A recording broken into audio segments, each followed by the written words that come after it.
அண்மைச் செய்தி. சேலம் விவசாயியின் ஜாதி பெயரை குறிப்பிட்டு சம்மன் அனுப்பிய அமலாக்கத்துறையை கண்டித்து வருவாய்த்துறை துணை ஆணையர் பரபரப்பு கடிதம் ஒன்றை எழுதியிருக்கிறார். மேலும் இது தொடர்பான கூடுதல் விவரங்களை நமது செய்தியாளர் சதீஷ்மணி வழங்கிட கேட்கலாம். சதீஷ்மணி, இந்த கடிதத்தில் எந்த மாதிரியான விஷயங்களை அவர் குறிப்பிட்டிருக்கிறார்? இது தொடர்பான முழு விவரங்களை சொல்லுங்க. சேலம் விவசாயிகளான கிருஷ்ணன் மற்றும் கண்ணையன் ஆகிய இருவரும் வருமானத்துக்கு அதிகமாக சொத்து சேர்த்து அந்த சொத்தின் அடிப்படையில் 6 ஏக்கர் விவசாய நிலம் வாங்கியுள்ளதாகவும் அதற்கு அவர்கள் இருவரும் அமலாக்கத்துறை அலுவலகம் முன்பு ஆஜராகி விளக்கம் அளிக்க வேண்டும் என அமலாக்கத்துறை ஒரு கடிதம் எழுதியதாகவும் அந்த கடிதத்தில் 2 விவசாயிகளின் ஜாதி பெயரை குறிப்பிட்டு சர்ச்சைக்குரிய வகையில் கடிதம் எழுதிய சம்பவத்தை இந்திய வருவாய்த்துறையின் சென்னையில் பணிபுரியக்கூடிய இந்திய வருவாய்த்துறையின் அதிகாரி அந்த கடிதத்தை கண்டித்து அதற்கு காரணமான நிதித்துறை அமைச்சர் நிர்மலா சீதாராமன் உடனடியாக பதவி நீக்கம் செய்ய வேண்டும் என குடியரசுத் தலைவருக்கு கடிதம் எழுதப்பட்ட விவகாரம் தற்போது பூதாகரமாக இருக்கிறது.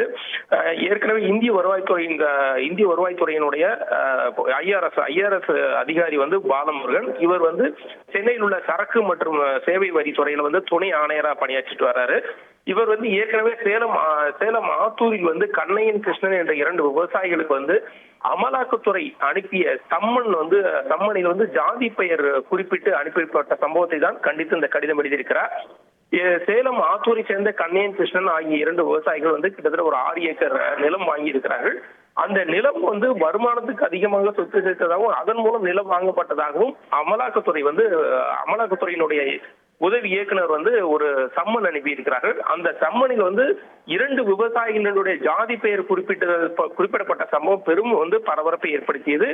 இந்த விவகாரத்தை கையில் எடுத்த இந்திய வருவாய்த்துறையின் அதிகாரி துணை ஆணையராக இருக்கக்கூடிய பாலமுருகன் கடும் கண்டனத்தை தன்னுடைய கடிதம் மூலமாக தெரிவித்திருக்கிறார். மேலும் இந்த சம்பவத்துக்கு காரணமான நிதித்துறை அமைச்சர் நிர்மலா சீதாராமன் உடனடியாக பொறுப்பேற்று பதவி விலக வேண்டும் எனவும் இதே நேரத்தில்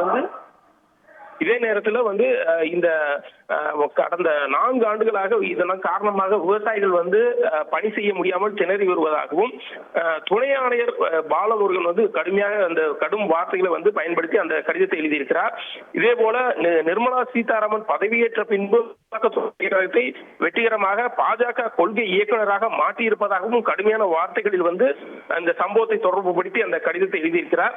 இந்த பாலமுருகன் ஏற்கனவே ஹிந்தி தொடர்பான அனைத்து அலுவலக மொழிகளிலும் ஹிந்தி பயன்படுத்த வேண்டும் என்று கடந்த சில வருடங்களுக்கு முன்பாக அறிவிப்பு வந்தபோது ஹிந்தி அலுவலக கோப்புகளில் தான் கையெழுத்து போட மாட்டேன் என கூறி அவருடைய உயர் அதிகாரிக்கு எழுதிய கடிதமும் பரபரப்பை ஏற்படுத்தியது என்பது குறிப்பிடத்தக்கது.